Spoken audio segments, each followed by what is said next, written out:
All right. Hello, everybody, and welcome to our James Beard Foundation Industry Support webinar. This is one of our policy-based webinars, and so the focus of this webinar in particular will be on the PRIME Act. My name is Ashley Koziak, and I am an Impact Programs Manager here at the James Beard Foundation. I'm going to share a little bit of information before we kind of get into really the content of the webinar itself, that PRIME Act, that piece of policy that's really important to meat processing and animal proteins and animal production. So a few reminders basically of the webinar and how these webinars work. This webinar is being recorded, so if you miss anything, if you have any friends you want to share a link to this webinar with, if it's really important to you, you will have access to it on that James Beard Foundation Industry Support Webinar site. There's an archive of all of our past webinars on this site, and it'll live here. It takes about 24 hours for it to get up there. So we'll, in general, save the questions for the end. In order to submit a question, you should, if you look up on the right-hand side of your viewing screen, there is a little kind of question icon. It's like a question mark in a chat box. You just click on that and you'll be able to kind of text in a question to myself and to my colleague Elk, who's helping out on this webinar today. And finally, if you are having technical difficulties at all, if you're having a hard time hearing, we'll do our best to troubleshoot those. Sometimes the easiest thing is to log off but log back on. But if you're having any of those issues, use that chat function and you can send a message to the organizers, which is, like I said, both Elk and I, and we'll do our best to try to help troubleshoot whatever the issue may be. So that's a little bit on how this webinar works. If you've joined us in the past, this is all kind of repetitive information for you. So I apologize for that, but it's good to lay those out.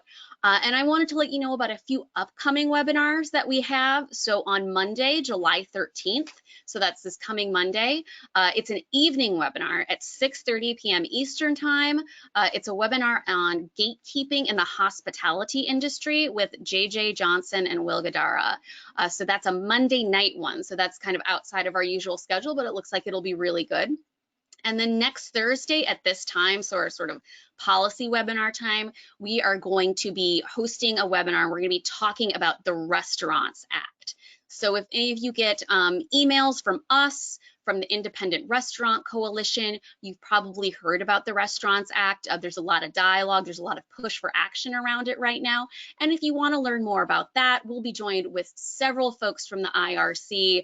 We're going to be joined by Chef Gregory Gourdet, Sue Bett, Danielle Leone, and Bobby Stuckey. So a great group of people next week as well. But that's for next week. Right now, we are here to talk about the PRIME Act. So what is that? It's the Processing, Revival, and Intrastate Meat Exemption Act, or PRIME Act for short, HR 2657.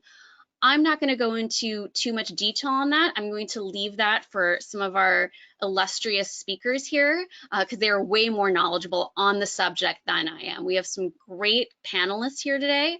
So first we have Rhiannon Hampson.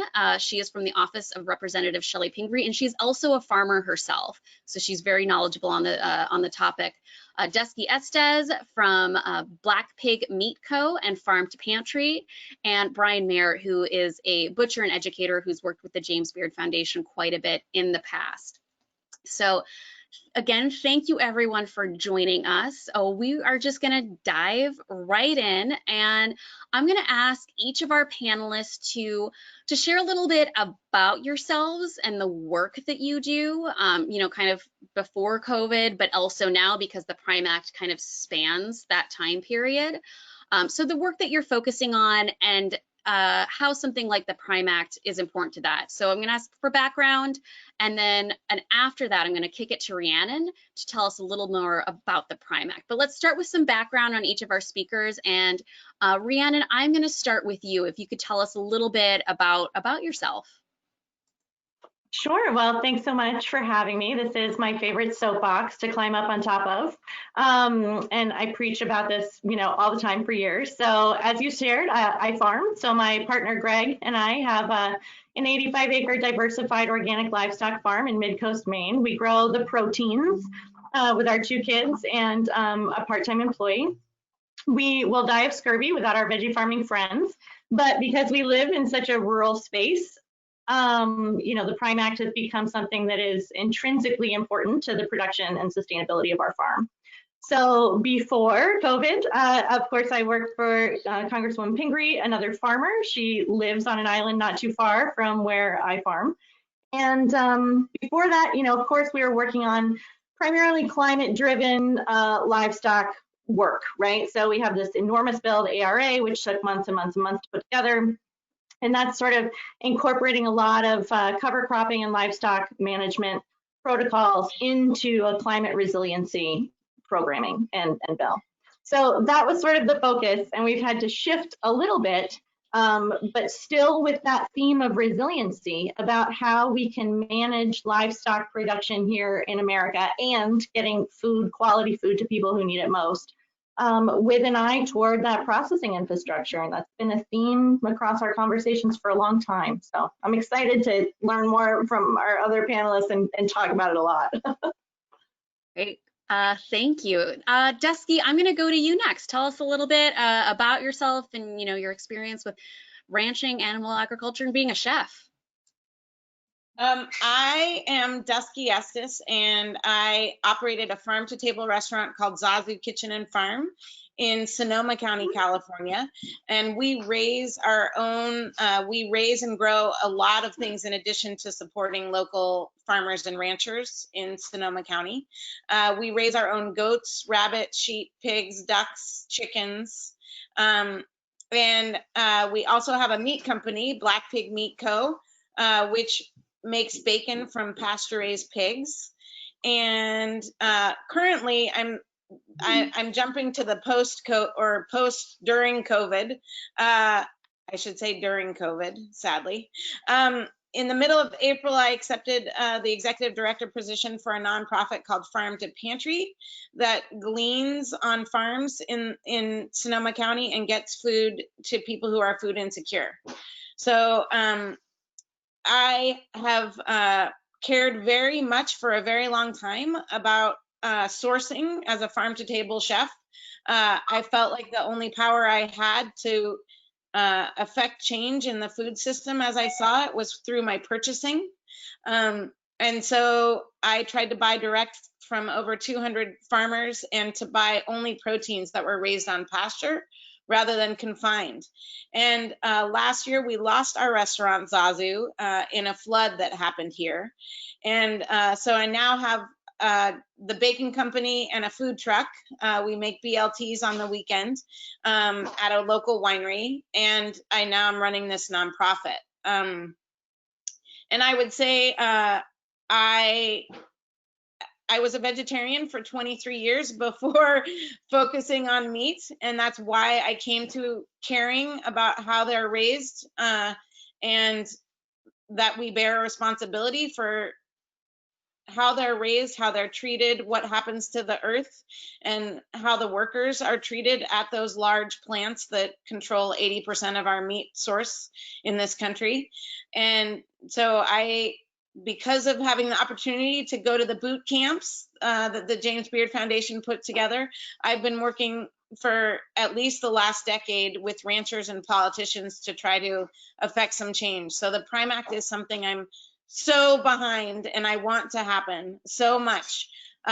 Locally in our community, we've lost access to slaughter, which we'll talk about more. So I've been working in the last 6 months with a group of ranchers to bring a mobile slaughter unit to Sonoma County because there is nowhere in Marin or Sonoma to process now. Great, thank you so much, Duskie, and we'll get to that because I wanna learn more about like how do you lose access to slaughter as a rancher, as a farmer. So finally, that leaves last but not least. Bryan Mayer, I feel the need to point out, we were all chatting beforehand and I've now learned that all like 3/4 of this panel on meat was at one point in time a vegetarian or a vegan. So I think I'm just gonna think that's interesting to call out. But Bryan, I'm gonna hand this over to you. If you could tell us a little about yourself, and also you're the only one I'm gonna ask this, but like, where are you right now? Because you have an interesting kind of background and I'd just like to hear a little about that. Not this background, but I'm in Hawaii, in the state of Hawaii, and right now I'm on the island of Maui, and I'm doing some work with some folks that have, to my knowledge, I think the only wild harvested USDA venison operation in the country. I know there's another USDA a wild boar unit in Texas, but this is something really special, and so I'm working with them. We've been hunting and processing and delivering venison to food banks and pantries, and also today is the day that the company is called Maui Nui Venison, and it launches nationwide. So sorry, a little plug there. And it's just it's a really amazing experience to be out here, specifically working with these folks, because it's so important in terms of feeding the community, agriculture, in terms of taking care of the environment and things like that. But so that's what I'm doing currently right at this moment. But I've been in this industry for about 20 years or so, at the sort of the genesis of the craft butcher movement, and started out in butchering and slaughter. Farmed as well, although I don't currently do that. Owned restaurants, have trained and taught folks for a very long time, chefs and butchers to be and things like that, and stayed fairly busy throughout the years, sort of pre-COVID. And then once we got into this pandemic, I think everything has been intensified. It's a strange feeling, conflicting emotions about being so incredibly busy amidst a lot of the suffering that's going on out there. But there's a lot of really interesting and exciting things, I think, happening in the farming and processing and butchery and slaughter world right now. And a lot of refocused attention on some things. The Prime Act is something that I'm sure we'll get into. It's been around for about 5 years or so. And there's some other little things that are not little, but some other legislation. But I think the Prime Act is something that will have a real substantive effect on the industry. So again, I'm really excited to be here. Happy to be with you, Ashley and Duskie and Rhiannon. Great, thank you. So let's bad food puns. I was like, let's get into the meat of it, unintentionally. Rhiannon, I'm going to start with you. Could you, give us an overview? What is the Prime Act? What's the history of it, and what does it do? Sure. Well, I'm glad you said it all in its entirety first, so I feel like I don't have to. It's quite a mouthful, which is why everyone in Washington loves a good acronym. So what Prime does is it takes that custom exempt facility designation in states, and it expands that to include meat that can be utilized for resale and retail markets, which sounds really simple. When we say it like that, it's sort of like, well, why doesn't that happen already? So sort of the crux of it is that it returns to states the capability to regulate those custom exempt facilities and determine the best way in which to preserve consumer safety with those meats that are being sold. And in that title, the I is for intrastate. So that is a really critical, sort of delineation between this bill and maybe some other things. It's that it can only be sold within state borders. So right now, many of us know that custom exempt facilities, I can take a steer to a custom exempt facility, I can have it processed, and then I can give it away. I can give it to my farm employees, I can give it to my friends and family, it's deemed safe for me to consume myself, but I cannot sell it. So I cannot make any money on that particular steer. Ironically, in several states that have there's about 27 states in America that have this cooperative relationship with FSIS, where we can have a state inspected meat program, a meat and poultry inspection program, and that meat can be sold at the retail market. And so here in Maine, some of our state inspected facilities also operate as custom exempt facilities on certain days of the week. So it's the same owner, it's the same processor, it's the same equipment. Ideally it's the same protocol, and yet, there we have it. So, I feel like one of the things that I like to start the conversation with really is the idea that our state departments of ag and our state inspectors are really thoughtful. They know what farmers need.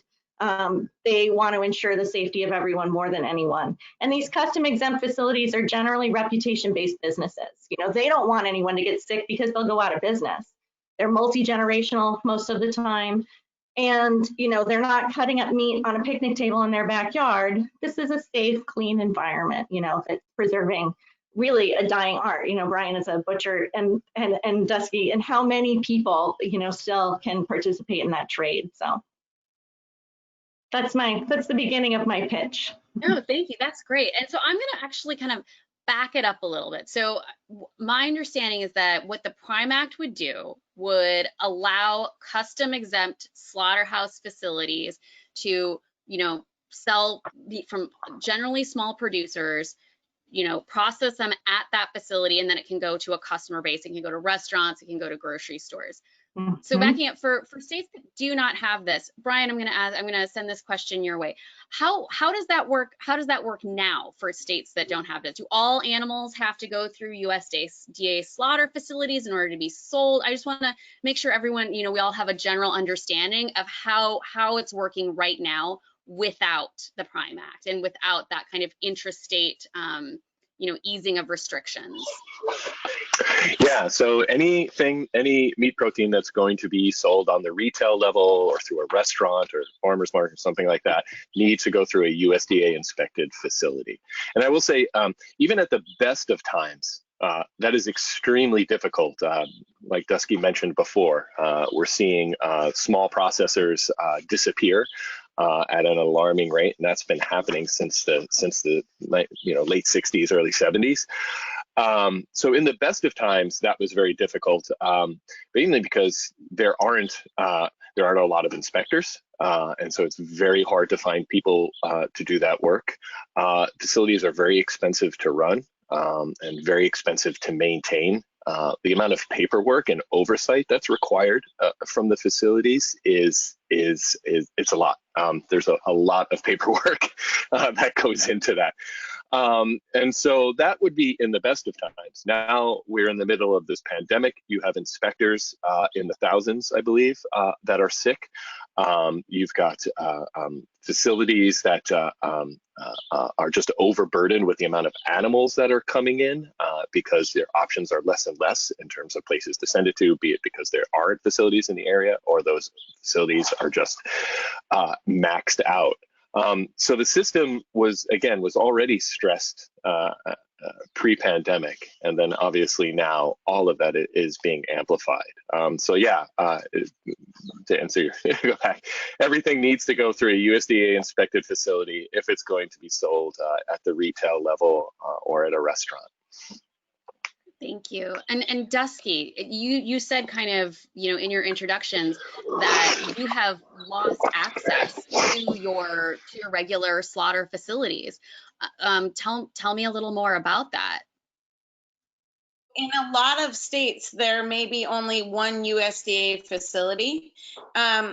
Big corporations like Big Ag may own their own processing facility. So like Tyson may buy from a number of ranchers, and they all come to their facility. But there are very few facilities that will work with the little guys. If you're, you know, killing anywhere from 5 a year to 20 a year, those are considered really small ranchers. And so there's very few facilities nationwide. Each state maybe has one. In our area, we had one. Some people may have heard of Rancho because there was a big recall a number of years ago. And then it sold to a company called Marin Sun, who took it over. And they were doing what's called custom slaughter, which is in addition to their own meat, they were allowing small ranchers to come there with their animals. As of December, they ceased doing custom slaughter.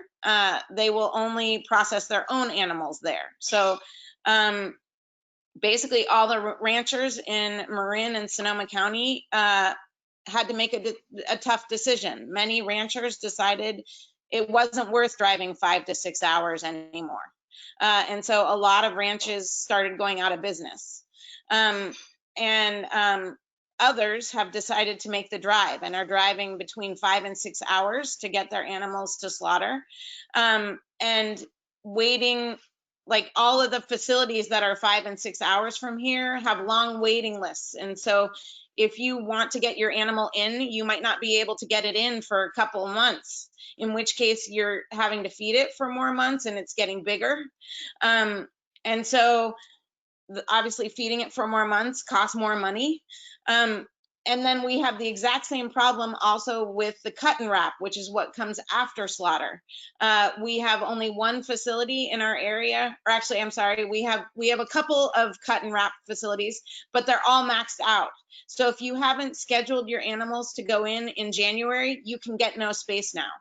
And so all of this lack of capacity in Northern California is happening at the same time as the large facilities in the center of our country are shut down due to COVID because their workers are all ill. And so what's happening in the middle of the country is when all those large ranches can't find a place to slaughter, they won't feed the animals for the extra time if they don't have a place to slaughter it. So they are instead killing all the animals on their fields, and that meat cannot be given to a food bank or because it's not through a USDA facility. So basically we have immense lines of hungry people picking up groceries or meals. The lines are incredible right now because of COVID. The food bank locally that we work with is, a 400% capacity. So we have these immense lines of hundreds of cars of people in need. And what's happening to the protein sourcing in our country is that it's being killed on its own property and then not eaten. And so these are immense problems that need to be fixed. And the Prime Act is one solution that needs to take place ASAP. Absolutely. And so, Bryan, it looks like you have something to add, so we're going to unmute you for a second because you look like you want to chime in with something. I just wanted to drive home or just reemphasize the point that Duskie made about the ranch sizes in this country. The majority of farmers and ranchers in this country are raising very little beef, right? So it's 5, 10 head, something like that. Whatever, I'm not really sure what the percentage is, 90, 95 or something like that, but that's the majority of ranchers and farmers in this country. So that top percent, 5, 10%, whatever, is controlled by the big beef industry, just to kind of put that into context. But the majority of farmers and ranchers in this country are raising very, very few head a year.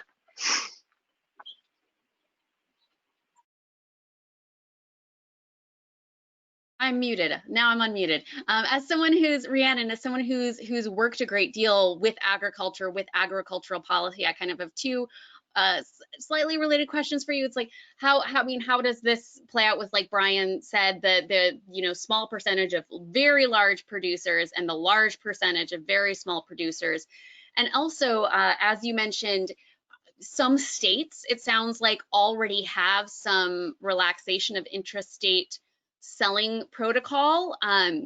So it sounds like this varies a little bit state by state as well. And I just want to see if that's correct, and if this bill then would kind of expand that to a national level.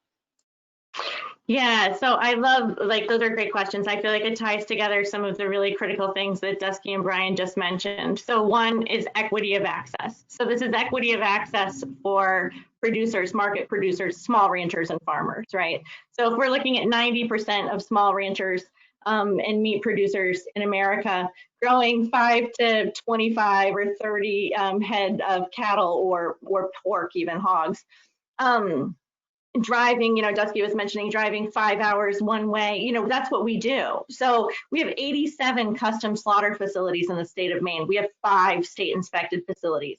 And although, we have a very small population, we are really, really grateful to have a couple of USDA slaughter facilities for meat. So the fact of the matter is, though, we're larger than all the rest of New England put together, and I can drive 7 hours round trip to bring 2 head of cattle. to a slaughter facility, and I have to pass that cost on. I can't absorb that already on small farm margins. So that cost then gets passed on in the form of the product to the consumer, making that product, again, more out of reach for a whole subset of consumers. Now they can't access meat that was grown potentially that they drive by every day and look at because it's now too expensive because I have to put those, extra costs on. That also precludes a bunch of farms from even being able to raise livestock in the first place. I mentioned our ARA bill earlier, and that was one that we wrote with, a lot of forethought and insight around what livestock raising can do for carbon capture climate-wise.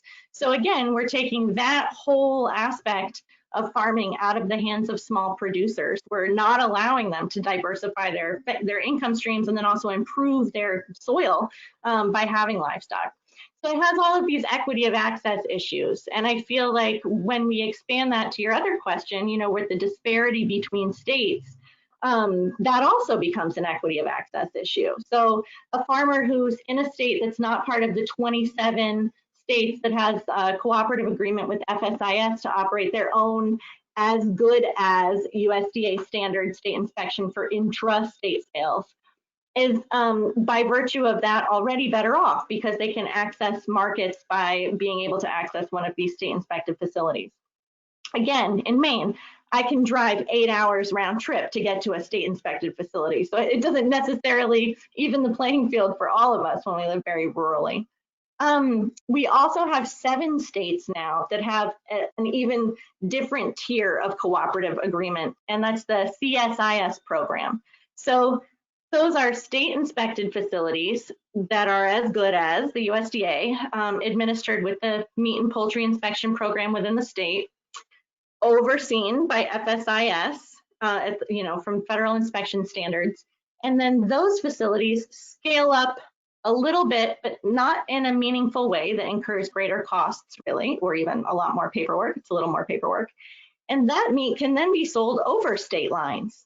So when we're talking about facilities making these changes, to Bryan's point, it's excruciatingly expensive overhead. So asking people to invest in this kind of overhead and then not partner with a large ag producer, like Tyson, to have their own sort of in-house meat system and to rely on small producers is really asking them to take on a burden that most people don't have the capacity financially to take on.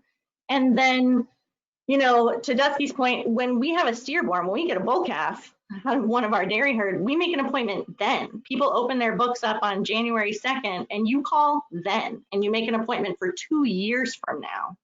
And you just make random appointments and hope that you've got something that needs to go at that time, or you can trade it with another farmer and be like, hey, I've got a slot. Do you have a cull cow?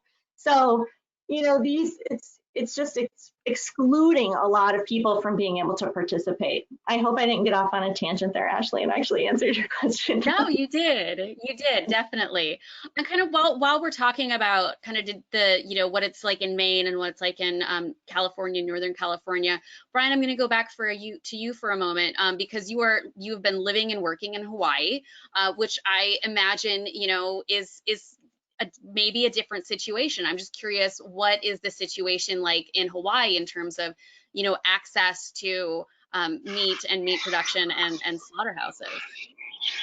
Well, I think in many ways we're very fortunate here in that there's a lot of livestock here, which it may seem odd to people since we are the most remote islands in the world, if you will.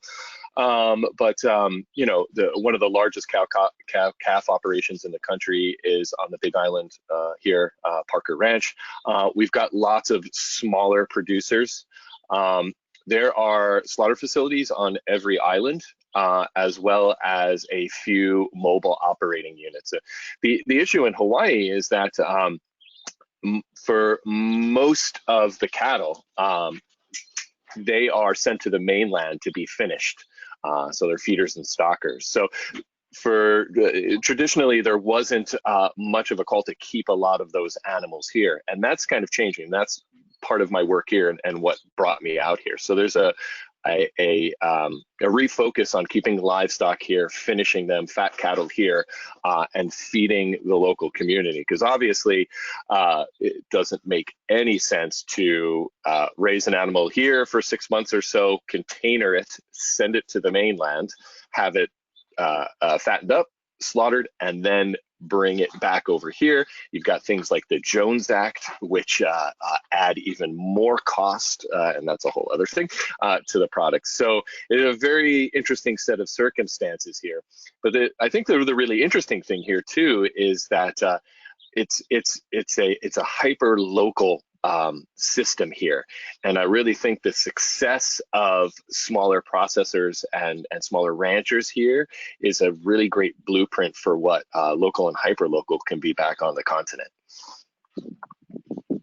Absolutely. I'm not sure if anyone in the audience had tuned in for one of our webinars a few weeks ago with Eric Diebels, but from the National Sustainable Agriculture Coalition. But I think one of his big takeaways was about local food systems, keeping things local where you can, because it really benefits, small economies. It benefits everyone. And speaking of benefits, Duskie, I'm going to go back to you. You talked about, your perspective as a rancher, as someone who is raising animals, but I would love to hear your thoughts, because I know we have a lot of chefs on this webinar. We have a lot of culinary professionals on this webinar. How does the Prime Act benefit those folks, benefit chefs and restaurants, but also how does it benefit, because I know you're also working with, farm to pantry and doing other things. How do the benefits go throughout kind of the latter half of the food chain, if you will? The Prime Act would provide more access for ranchers, right? Which would mean then in turn that as chefs, we have more access to local meat, which to me is critical in terms of what's happening right now with COVID. I think we're on the cusp of a huge meat shortage, and the more local the food system, the better. So if we have always said, as in our restaurant, we always said, know the face that feeds you. And so we wanted to be able to tell the story on our menu, that this came from Stemple Creek, and this came from Liberty Duck, and this came from Petaluma Poultry, or, we wanted to speak the farm and have people know where their money was going. And so to provide more access, rather than the only thing that's available now is all the stuff from the middle of the country, and our local guys are being shut out. So the Prime Act would allow us to open up the doors for local meat, which to me is actually one of the large arguments has always been about food safety and it being less food safe, which to me is exactly the opposite. It is more safe to know where your food comes from, because then you know who is responsible. To me, I will never let my kids eat meat when we don't know where it came from. And so they actually go out into the world and tell people that they're vegetarians, but which is ridiculous because they're not. But we always call like normal hamburger the vat of death. Like if you don't know that it came from Stemple Creek and my little shortcut on how if the meat is safe or not, to me, ground beef is very scary, which is why everybody says cook it to well. But if you bought it from a ranch that and if you get it at a butcher shop that grinds in-house, that is the key, because then it's not in that big vat. It's ground right at the butcher shop where you get it. And there are grocery stores, at least in our area, that do grind in-house. So it's important to go to your grocer or your butcher shop and say, are you grinding it in-house? And can you tell me where it came from? So to me, I love being a pain in the neck at the grocery store. I'll give you one example of the benefit of being a pain in the neck. We have a local grocery store about 10 minutes from my home, and we also have a goat dairy about 10 minutes from my home. And the goat cheese that was in the grocery store was all from France. And I asked for 10 years, every time I went to the grocery store, how come you don't have Redwood Hill? And the, you know, whoever it was would be like, well, I'm not the buyer, I'm just the stocker, or, you know, whatever. And I asked and I asked and I asked every single time my family went there. And I know they thought I was a crazy lady, but I don't care, because now they carry Redwood Hill. So if you keep being a pain in the ass, you can affect change. I feel like that's a big takeaway. And Bryan, you look like you want to say something, but I'm going to add one thing real quick. It sounds like a really good lesson as a consumer. So for those of us, like, I don't have a restaurant, but it's a good reminder to go to where you are purchasing and ask for these things, so that they know that it's, you know, important to their customers. And then Bryan, I know you wanted to say something. Duskie's just hitting all the points, and I'm sitting here going like, yeah, and this and this, you know, and really what it's all about is it's about buy-in, right? Like you have to have buy-in. You have to have buy-in from the consumer, and you have to have buy-in from the chefs. Like none of this is going to work if we don't have people. And so what Duskie's highlighting is the fact that like your dollars make a difference, right? You vote with your dollars. It's totally political in every way whatsoever, right? And if you tell those businesses that you want that product, they're going to get that product. It's just bad business not to, right? And so I think, you know, I've been doing this for quite some time now, but we really need to put pressure on chefs to purchase the product that we know that is better, that is wholesome, that doesn't destroy the environment, that is humane to animals. And now, even more recently, what the spotlight has been shined on that, you know, I was always aware of, and I'm sure the panel was as well, is that people are being forced to go back to work in unsafe conditions, more unsafe than they've always been, right? And they're not only unsafe, they're dying, right? And so if your business, right, can only work with purchasing industrial and commodity meat, well, then you need to rethink that business model. And if it means no meat on the menu, then so be it. I'm happy for people not to buy meat, right? I'll be with Duskie's kids. I'll be a vegetarian if that's what it takes, right? And I know that people say, well, what about, you know, the price, and what about all these things that are things that inhibit people from buying it? Well, things like the Prime Act will make more local meat available. And when more local meat is available, hopefully we'll see the price drop a little bit. You know, there's other things at play there in terms of subsidies and things like that. But, you know, it's not one thing, it's all these little things that are going to really push the needle and cause this substantive change that we want. So sorry, I didn't mean to jump in there, but Duskie's hitting them out of the park, so. Duskie, go for it. We'll unmute you. Yeah, I just want to add that, you know, the solution to some of the economy, I know that it's expensive. It is expensive. It's sometimes 3 to 4 times the price of commodity meat. But this is where, as chefs, we can restructure the menu. And I always say, like, buy quality meat, but put less of it on a plate. We tend to think our portion size should be, you know, 10 to 12 ounces. And what we truly need is, you know, 3 ounces. And so if you augment with lots of vegetables, you can buy quality meat. It is doable, and it is possible. You just have to change the ratio on the plate. Great, thank you, Bryan and Duskie, because that's exactly where I was kind of going back to Rhiannon with a kind of follow-up question I have, because Rhiannon talked about how, you know, if you are a rancher who does not need to drive 8 hours round trip to, you know, bring in 2 heads of cattle, that changes your costs a little bit. So it might make it, easier to sell your meat locally, and it, obviously there are other considerations in place here. There are other things that go into the cost of the protein that we buy, the animal protein that we buy, but it'll change that because it'll change the food system a bit. Rhiannon, is that correct? Absolutely. I mean, this is preaching to all my heartstrings. I also come from a social service background, so that part of the access point for the Prime Act is really something that's critical to us.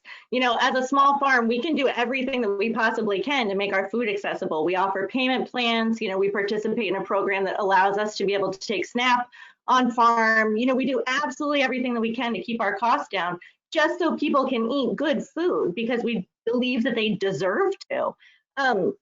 But again, driving, you know, we have 87 custom slaughter facilities. If I can drive to the one that's a half an hour away from my house, my labor input is so much reduced that I can, and also, you know, to Dusty's point earlier about not even being able to get an appointment, you know, at a slaughter facility, you know, if we can actually grow more, most of us are not growing to the carrying capacity of our land. We're growing to the processing capacity that we have. So we could raise more beef, we could keep more bull calves, and we could raise more hogs. We do forest raised pork. So we have a lot of forest that could really benefit from some pigs right now. But we have to keep that at a limited level because we don't have processing capacity for them, you know? So we're not just gonna shoot them and bury them and hope that they are good fertilizer after all of that input. So it reduces the cost because it reduces our input, and then it also allows really small producers to scale up to hit that critical mass and that tipping point, you know. And earlier, one of the things I wanted to hop in and say, so I hope you'll indulge me for just a second, is that if the Prime Act passes, it doesn't force states to adopt this and do anything. And in fact, we also believe that it offers them a really good opportunity to go back in and look at some of their custom exempt slaughter regulations and have a real conversation about what food safety looks like and sanitation, and make a really, you know, a decent partnership with a lot of the people who are doing this. You know, it really, we had a visionary, wonderful person in Maine for a long time, Russell Libby, and he talked about the multiplier effect all the time. So keeping those dollars hyper local by giving them to a small custom exempt facility and not one that's run by a large, you know, scale ag producer, you know, it just benefits the economy all the way around, and a rising tide really lifts all boats. You know, we're feeding people good food at a price point they can afford. Our farm becomes more sustainable. You know, it's just, we reduce our healthcare costs. You know, I'm a firm believer in that. It's, you know, it's all of a piece. That's great. It's all the pieces. So Bryan, we'll go to you, and then we're going to have some final words, and we'll open it up for questions. So Bryan, go ahead.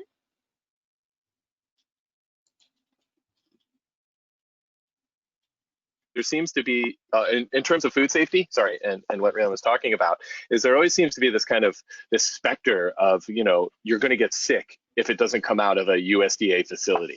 And I'm not asking people to do this because they probably never eat anything again, but I get daily updates, emails all day long from FSIS about recalls, all sorts of things, right? And so I'm not saying that, you know, we have a very, very safe food system here, right? Probably one of the safest in the world. But the idea that less inspection means less safe food, it's a total fallacy. Again, right? Like, it's bad business to get your customers sick or even kill them. That's terrible business policy. You know, that's tobacco industry stuff. I just want to drive home that point, that because it seems like, you know, you've got lobbyists and you've got groups like the, you know, the National Cattlemen's Beef Association, the Pork Board, the Lamb Board. They are not fans of this. They're fans of some other acts and stuff that are coming. But they're not fans of this, and that should tell you everything about why this is such an important piece of legislation and why we should get this thing passed. So I just wanted to bring up that little bit about food safety. All right, Duskie, go ahead. Really needing the Prime Act. For anybody on the thing that on the webinar that is from California, I want you to pressure your state politician on two things. Number one, there is something called AB 2909, which there is a USDA exemption that California does not take advantage of for poultry producers. We need to take advantage of the exemption that the feds allow us in our state. And so what the exemption does is allow poultry producers with under 20,000 birds to sell to hotels, restaurant, and institution if they slaughter on farm. And we need that exemption in place in California. It's ridiculous that we're one of 9 states that don't use that exemption. So I want you to push your politician to support the poultry ranchers, the small poultry ranchers. And then we have a herd share law in California. It's AB 2114 that allows you to have 5 cow a year that you sell as a live animal to people, and then they can get your meat. That herd share law needs to be expanded beyond 5 head. That's a ridiculously low number. I would love it at 75, but I would be happy at 25. And we need to add on goat, sheep, and pigs. I don't understand why we only allow 5 cow. And I have worked very hard presenting this to our state legislators, and the feedback we sadly have gotten is that this is not COVID or fire related legislation, so they won't do anything. To me, it is COVID related. Food insecurity is COVID related. So we need to push the politicians to be aware that we are in a food insecurity crisis. I guarantee you, I see it every day. So we need to address this issue now. Thank you. No, Duskie, you preempted. We're gonna do kind of one last round of questions for you all before we get to the questions from the group, because we've had some great questions come in. There's still time to send those in. We're gonna get to as many of those as we can. But my final kind of call for each of you, Duskie, Rhiannon, and Bryan, is what is something that people on this webinar, what do you want them to do? What do you want them to go out and do? And Duskie, I know you just talked about that a little bit, but I'm going to give you one more chance. If you can have one more thing that you would ask people who are tuning into this. What would your call to action be? Well, I'm ready to be in the Army for the Prime Act. So Rhiannon, if you tell us what to do, I will rally troops and let's do it. And then in terms of, if you're from California, please be a pain in the neck for your state legislator. Tell them that we need to expand the herd share and we need to use the poultry exemption from the USDA, and they need to do it now. Thanks. Thank you. No, and that's, you can call up those switchboards. I know that for national representatives, we have some spreadsheets that'll give you everyone's phone numbers, but if you need help accessing that information, it's, all public, all online. We're happy to kind of help direct you to those things. I'm actually going to end with Rhiannon, because I think she's going to have, not that Bryan, you won't have a great call to action, but I'm sure Rhiannon's going to. So Bryan, I'm going to go to you next.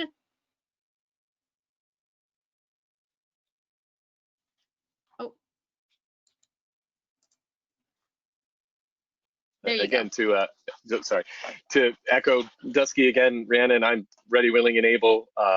You've got a soldier here ready to go to battle for this and many other things that we need. I get, the call to action here would, for me, simply be to stress to chefs that they need to support local farmers and local ranchers. It's that easy. Obviously, there's the financial side of it, but local throughout this pandemic has not only stepped in or stepped up, they have stepped in and shown what we all knew all along, that they can feed us, and it's very evident, even with the constraints that are unduly placed upon them. So chefs, contact your local farmers. If you don't know who they are, I've been playing broker for the past 2 months and connecting people with slaughterhouses, with butchers all over the country. And I am more than happy to help any chef, any restaurant, anyone that's looking for local producers to put them on their menus, to get them in their houses, to feed their local communities. So, I'm sure I speak for everyone here. We are all ready, willing, and able to help in any way we can. So, yeah. Great, thank you. And Rhiannon, no pressure. You've been hyped. Your call to action has been hyped up. I feel like my sheet is not. So I have this little sheet here that I send out to everybody that asks, and at the bottom it says ways in which you can help support the Prime Act. And for chefs, first it starts with let your representatives know that you want this to happen, right? The more co-sponsors we have on this bill, the more likely that it is to go through and then get taken up. Senator King has already, co-sponsored that in the Senate. Like, we're ready. We are ready with this. So educate your customers. The Prime Act doesn't remove any existing sanitation or safety measures. Let them know, if you're a chef, when you are feeding them. Oh, we might have a technical glitch right at the good part. All right, so let them know, that this meat has come from an artisanal butcher workshop. Let them create some safety here. Oh, is it coming through? You came through now, Rhiannon. I'm going to have to ask you to repeat that last part. My video got a little weird for a second. We lost you at when you were calling for chefs to educate their customers. Right. So let people know that this is safe. Let them know that you know what to do with this to keep them safe, not just to make it taste good. You know, that this is something you would feed your own kids because you're not going to let them eat, you know, this terrifying meat out in the world. Custom facilities are small, family-owned, reputation-based businesses. You know, these are people who are preserving a trade. You know, there is a heritage component in this that I feel like we're losing. And connect with farms in your area. You know, to Bryan's point, like talk to farmers, ask them how this is going to benefit them directly. Get that information and then bring that to your representatives and say, here are 15 people right now who are paying exorbitant property taxes on large pieces of land in your district. And this is how we can make them a sustainable business and improve our local economy. So. Great, thank you. Hopefully that was good enough. That was great. That was great. And we have some. I'm gonna kind of go to the questions now, and we're gonna try to get through all of these. Rhiannon, I think a lot of these are for you, but Bryan and Duskie, if you have thoughts on any of these, definitely let us know. One question that came in is there a group that is lobbying for the Prime Act? I'm sure there's probably several groups lobbying for the Prime Act, but Rhiannon, I'm not sure if you have any thoughts on this, or Duskie or Bryan. Sure. Well, I mean, we have several friends. I would hate to sort of call them out here without checking with them to see how public they necessarily want to be about it. We have a lot of friends in the Farmers Union. We have a lot of friends in the farmer and rancher organizations, and I'm happy to share a longer list publicly after I make sure that they feel comfortable with that public support as well. So. Great. Thank you. And Bryan?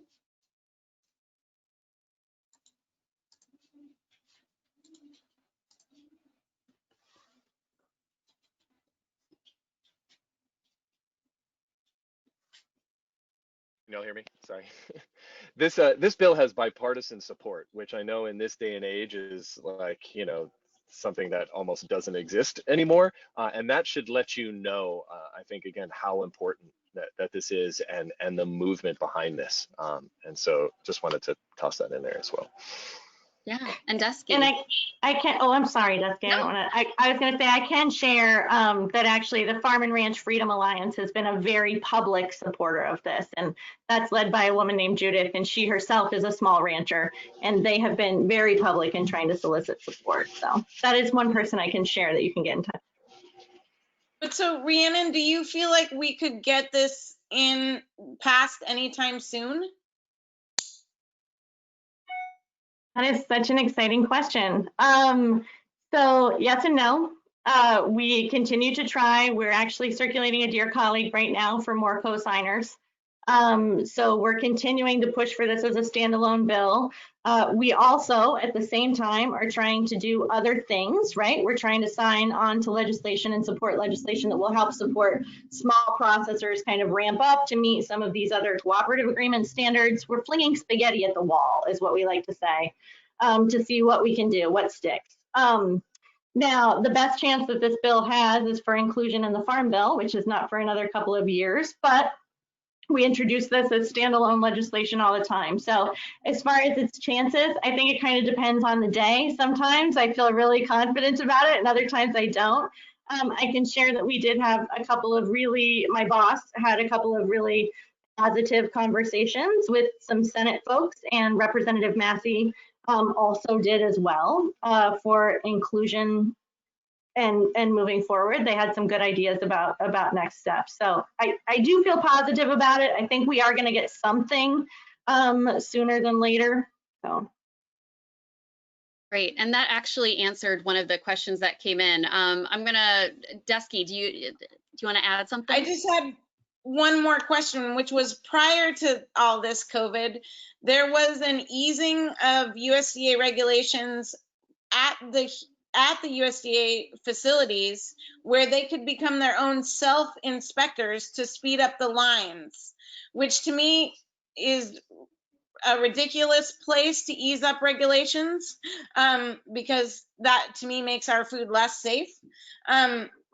So My question is, if the current administration is willing to ease up regulations on the big processing facilities, isn't there a way to ram it through now as they want to ease up regulations on the USDA? So the current administration is willing to, yes, speed up processing lines. That was a really terrible rollback of a safety protocol. The current administration is willing to pay people who have to euthanize their hogs and steers because the large processors were shuttered for a while. The current administration has not been fond of any sort of acceptance of small and custom facilities, or we also have an interstate raw milk bill. Like they're not fans of anything seemingly. I would like to preface that would assist small producers, and really this is a bill that assists small producers. It does return a lot of authority to states, and to Bryan's point, it's an incredibly bipartisan bill. In fact, we're harder pressed to get Democrat co-signers than we are to get Republican co-signers, because they do like the idea of states having authority over their own inspection programs. But the same way that we see large agribusinesses kind of go after very small producers and draw that line in the sand, we just are not getting support right now from the USDA around changing these particular regulations. It doesn't mean we're not going to keep trying, and it doesn't mean that it can't happen. Right. So we had another question come in from someone who is themselves a rancher, a small rancher in Iowa. So they're doing their best to get their small number of animals slaughtered, but they're running into the same issues that we're hearing across the board, long timelines that just don't make sense for them for such a small group. Iowa already has the Interstate Act enacted, but it doesn't seem to be helping anything. Are there any things outside of the Prime Act that can be pushed forward either legislatively, statewide, or not, or other options, other alternatives? I love Duskie's dog is in the picture. Other alternatives that can help folks who are doing small ranching in the interim while we work to get the Prime Act passed. I'm not sure who wants to take that one. Rhiannon, you're nodding like you might have some ideas, but I'll open it up if anyone wants to wave their hand. So Bryan, we'll go with you. I'll just say that there are a lot of little things happening state by state, and that's I think again what we really need. Obviously coming down from the federal government, we'd obviously love to see the Prime Act, but get to your local legislators. Use examples of what certain states are doing. Wyoming's got some really great legislation that was, I think, enacted 5 years or so ago. Maybe Rhiannon knows. And now it was developed to help local food producers. There wasn't meat included in it. July 1st, this meat exemption went into it. So now ranchers can produce and slaughter and distribute that meat as individual cuts, as opposed to the system we have now where you have to technically buy the animal and then figure out what to do with it. So there's lots of examples state by state. There's been easing of restrictions state by state.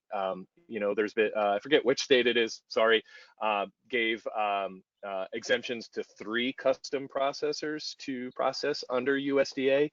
They said they're going to roll that back after the pandemic, but once you give something, it's super hard to take it away. So again, there are examples out there, I think, that are showing some real good progress on the local state level. Yeah, absolutely. Oh, sorry, Ashley. You go ahead, Rhiannon. I was just going to say that was one of the things that I wanted to bring up too. A lot of this change is going to get made at the state level. A lot of the inspectors are right there on the ground level. And so going to your state Department of Agriculture and explaining to them, they're very well aware that this is a problem for the small producers that they serve. And so going to them and trying to cooperatively decide what can and can't happen at the state level, I think is really important. Milk donation is prohibited at the federal level because of this whole esoteric long-term brand protection. And in Maine, we got it passed 2 years ago with the help of the food bank and local dairy producers here in the state. And so, there are these ways, these sorts of state-led workarounds that I think could be really critical. And once we do that and it's demonstrably safe and people are not getting, stick, which we know they won't, you know, I think then again, you know, to Bryan's point, it's really hard to claw that back after it's been granted anyway for permission. And then secondly, you have this data to bring forward that's just sort of like proof positive that this is the way to go. Great. So we are slightly over time, but we're going to run a little bit longer because we have just one or two more questions I want to get to, but I want to reemphasize what both Bryan and Rhiannon said, that now is the time. There is legislation happening now due to COVID that we have never seen before, particularly restaurants, to go wine and beer, to go cocktails. And I think a lot of that stuff, we are anticipating that it's probably not going to go away because like each of them said, once you give people these things, it's really hard to take it back. So now really is the time to be reaching out to your, you know, your state legislators. We're going to do one last question that I see came in. So, and Duskie, I'm going to throw this one to you as a chef because this one's coming from kind of a chef owner perspective. But again, anyone can kind of chime in if they have thoughts on it. So the person who's writing in says that they've heard that from so many restaurant owners that the economies of working with local producers, just it's really hard to make it work, that it can be expensive and that consumers aren't willing to pay for it, even if, and it's hard to reduce portion size if not everyone is doing it. So what are your thoughts on that, Duskie? Well, obviously you can't control anyone but yourself. So I hear you about that you're in a playing field and you have to make sure that you don't stand out as outrageously expensive and not worth the value. But that's where your storytelling really matters. In every opportunity I had, I tried to point out why we were different and tell the story. If you can tell the story of where the food came from and how they treat their animals, there are people who care and are willing to pay that difference. And so they will get with you on smaller portion sizes as long as it tastes amazing. So I can say that for me, it was always worth doing the right thing, and we could be economically viable if we adjusted our portion size and we educated our team, all our servers, how to be good storytellers. There's this amazing book that I would make all my new employees look at when they were getting trained. It's called CAFO, which stands for Confined Animal Feeding Operation. It's a coffee table book by a person named Dan Imhoff, and it shows basically how most meat in our country is processed, how it gets from farm to table. And it is so disturbing. And so I made all of my servers look at this book and look at the pictures, and I would say, this is what we don't do. And I need you to tell the story at the table so that people understand why our pricing is what it is. So I would say, like, yeah, go for it. Like, smaller your portion, add more vegetable, and educate your team to tell your story. Great. Thank you, Duskie. And thank you, Bryan and Rhiannon. Thank you, all of you, for joining us. It's now 3:05, so we're going to wrap it up. Thank you, everyone who was in attendance. I hope I got to all of your questions, or at least most of them. And we hope that you'll call your legislators, reach out to your members of Congress, talk to them about the Prime Act, talk to your grocery store about carrying more local meat, let them know that the demand is out there and that it exists and there's a desire for this market. And, you know, we hope to see you next week. We're going to be continuing these webinars next week and beyond on policy issues and on non-policy issues. Like I said at the top of this, next week we're going to be doing one on gatekeeping, and the next Thursday is a webinar on the Restaurants Act. So we hope that you'll join us for that. And you can always reach out to us on social media. You can find more about our webinars on our website. And yeah, we hope to see and talk to you all soon. But thank you again, everybody, for joining us, our panelists and the folks in the audience. Thanks so much. Thanks, everybody.